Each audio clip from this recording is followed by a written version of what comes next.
Hello friends, ఇప్పుడు నేను Zerodha kite యాప్లో ఉన్నాను. సో ఇక్కడ మనము బ్యాంక్ అకౌంట్ ఆల్రెడీ ఒకటైతే లింక్ చేసుకుంటాము మనం అప్లికేషన్లో క్రియేట్ చేసుకున్నప్పుడే.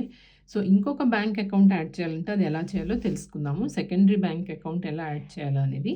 సో దానికోసం సింపుల్గా ఇక్కడ మీ ప్రొఫైల్ మీద ట్యాప్ చేయవలసి ఉంటుంది. ట్యాప్ చేసిన తర్వాత మీకైతే ఇక్కడ మళ్ళీ ప్రొఫైల్ మీద ట్యాప్ చేయండి, లేదా ఇక్కడ మీ ఏదైతే యూజర్ ఐడి కనిపిస్తుందో దాని మీద కూడా ట్యాప్ చేయొచ్చు. ట్యాప్ చేసిన తర్వాత ఇక్కడ మీకు మేనేజ్ అకౌంట్ అని వస్తుంది. సో ఈ మేనేజ్ అకౌంట్ మీద ట్యాప్ చేయవలసి ఉంటుంది. సో ప్రస్తుతం ఏదైతే బ్యాంక్ అకౌంట్ మీరు లింక్ చేసి ఉంచారో అది ఇక్కడ మీకు డిస్ప్లే అవుతుంది. మరొక అకౌంట్ యాడ్ చేయాలంటే కనుక ఈ మేనేజ్ అకౌంట్ మీద క్లిక్ చేయాలి.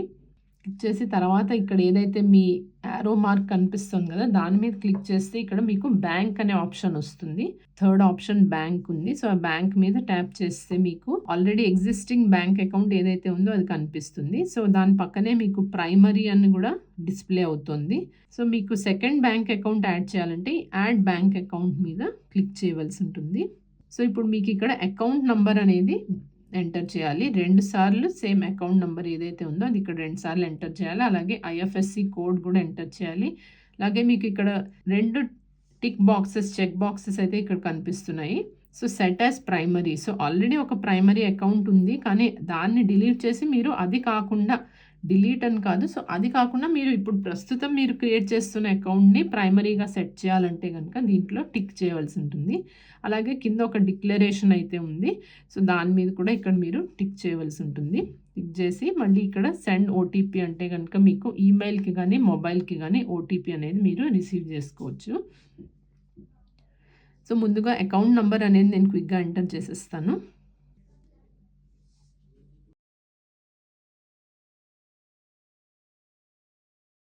ఇక్కడ నేను మొబైల్ సెలెక్ట్ చేసుకున్నాను. సో ఓటీపీ అనేది నా మొబైల్కి వస్తుంది. సో ఇక్కడ సెండ్ ఓటీపీ అని క్లిక్ చేయాలి. సో ఏదైతే మీ ఎస్ఎంఎస్లో ఓటీపీ వస్తుందో అది ఇక్కడ మీరు మళ్ళీ ఎంటర్ చేసుకోవాల్సి ఉంటుంది. ఎంటర్ చేసి ఇక్కడ మనం వెరిఫై అని క్లిక్ చేయాలి. So your bank account modification request has been submitted. So ఇప్పుడు మనం ఇక్కడ కొత్త బ్యాంక్ అకౌంట్ యాడ్ చేయడానికి ఆ రిక్వెస్ట్ అనేది సబ్మిట్ అయింది. సో అది ఒక 1 డే లోపలైతే మీకు బ్యాంక్ అకౌంట్ అనేది మీరు యాడ్ చేసుకుంటారు. సో ఇక్కడ మన రిక్వెస్ట్ అనేది సబ్మిట్ అయింది. సో అది ఒక 1 డేలో 24 to 48 అవర్స్లో అయితే మీకు ఆ బ్యాంక్ అకౌంట్ అనేది మీ జీరోదా అకౌంట్కి యాడ్ అవుతుంది. సో అప్పుడు మీరు అది సెకండరీ అకౌంట్గా అందులోంచి మీరు మనీ అనేది మీ జీరోదా యొక్క డిమాట్ అకౌంట్లో కూడా మీరైతే మనీ దాని నుంచి కూడా ట్రాన్స్ఫర్ చేసుకోవచ్చు. బట్ ఏవైతే మీకు డివిడెండ్స్ వచ్చినవి ఆర్ మీరు ఏదైనా మీరు విత్డ్రాల్ నుంచి చేస్తే కనుక మీ జీరోదా నుంచి విత్డ్రాల్ చేసిన అమౌంట్ కూడా మీకైతే ప్రైమరీ బ్యాంక్ అకౌంట్లోకే మీకు ట్రాన్స్ఫర్ అవుతుంది. అలాగే డివిడెండ్స్ ఏమైనా వచ్చినా కూడా మీ ప్రైమరీ అకౌంట్లోనే డిపాజిట్ అవుతాయి. సెకండరీ అకౌంట్ అనేది మీకు జస్ట్ మీరు బ్యాలెన్స్లో ఫండ్స్ యాడ్ చేసుకోవాలంటేనే మీకు అది యూస్ఫుల్ అవుతుంది. ఇక్కడ చూసారు కదా, మోడిఫికేషన్ రిక్వెస్ట్ సబ్మిటెడ్ అని కూడా మీరు చూసుకోవచ్చు మీ బ్యాంక్లోను.